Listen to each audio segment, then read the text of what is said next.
How to share a Google document with other people or with others. So first you want to open up your browser and open Google Drive and make sure you're signed into your Google account. Now you want to open up a folder where you want to create your document file. Click on New and then scroll to Google Docs, click on it. And this should open up a new Google document. You might give it a name if you want to. And then you might also write anything or basically the text that you want to share with people. Now to share this, you will need to click on File and then Share and click on Share with Others. And then give it a name before sharing and click on Save. Now click on the restricted Dropbox and choose anyone with link.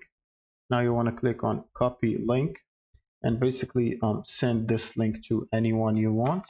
And once they open up this link, they should see your document with the text. You can also give them the rights to edit or adjust the document if you want to. And that's pretty much it. Thank you guys for watching and subscribe.